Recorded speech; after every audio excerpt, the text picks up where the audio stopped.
Assalamualaikum warahmatullahi wabarakatuh. Apa kabar semuanya? Semoga kalian dalam keadaan sehat dan bersemangat untuk belajar.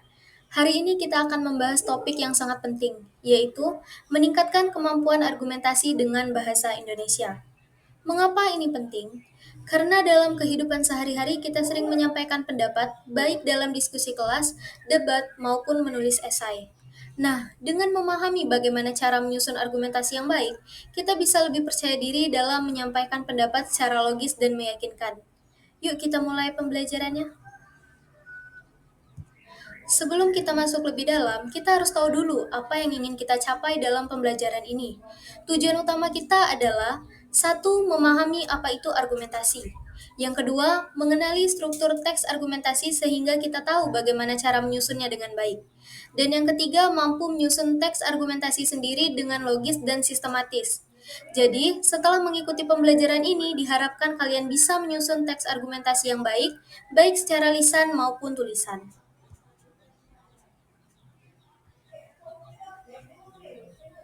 Sekarang kita masuk ke pembahasan inti. Apa itu argumentasi? Argumentasi adalah suatu cara untuk menyampaikan pendapat dengan tujuan meyakinkan orang lain. Kita tidak hanya asal bicara atau menulis, tetapi kita harus memiliki alasan dan bukti yang kuat. Contohnya, ketika kalian ingin membujuk teman kalian untuk memilih ketua kelas tertentu, tentu kalian harus menyampaikan alasan yang masuk akal, seperti kepemimpinannya yang baik atau pengalamannya dalam berorganisasi.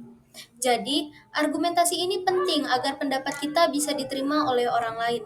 Teks argumentasi memiliki struktur yang terdiri dari tiga bagian utama. Yang pertama, pernyataan pendapat atau tesis. Ini adalah bagian awal yang berisi pendapat utama yang ingin kita sampaikan. Yang kedua, argumentasi. Bagian ini berisi alasan, bukti, dan data yang mendukung pendapat tersebut. Argumentasi harus kuat agar orang lain bisa diyakinkan. Yang ketiga, penegasan ulang. Pada bagian akhir, kita harus menyimpulkan kembali pendapat kita dengan memperkuat argumen yang sudah disampaikan sebelumnya. Jika kita menyusun teks dengan struktur yang baik, pendapat kita akan lebih mudah dipahami dan diterima. Bagaimana cara membedakan teks argumentasi dengan jenis teks lainnya? Teks argumentasi itu memiliki beberapa ciri khas, yaitu satu, mengandung opini, tapi bukan sekedar pendapat pribadi. Opini dalam teks argumentasi harus didukung oleh fakta dan data. Yang kedua, menggunakan alasan yang logis. Argumentasi harus disusun secara sistematis dan masuk akal. Dan yang ketiga, bersifat persuasif atau meyakinkan. Artinya, teks ini dibuat agar pembaca atau pendengar percaya dengan pendapat yang sudah disampaikan. Sekarang mari kita lihat contoh teks argumentasi berikut ini.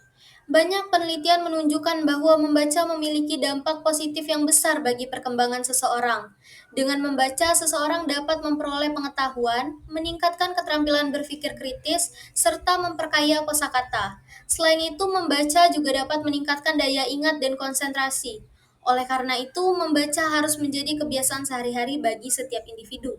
Dari contoh ini, kita bisa melihat adanya pendapat utama, alasan yang mendukung, serta kesimpulan yang memperkuat pendapat tersebut. Menulis teks argumentasi tidak boleh sembarangan. Agar lebih efektif, perhatikan beberapa tips berikut ini.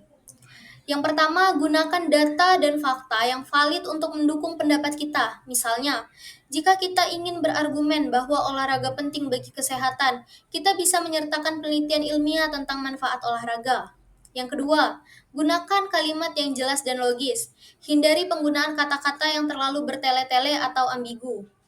Dan yang ketiga, hindari argumen yang hanya berbasis emosi tanpa dasar. Misalnya, mengatakan olahraga itu menyenangkan. Itu tidak cukup. Kita harus menjelaskan manfaatnya dengan data-data yang ada. Sekarang saatnya kalian berlatih. Coba buat sebuah teks argumentasi dengan tema dampak media sosial bagi remaja.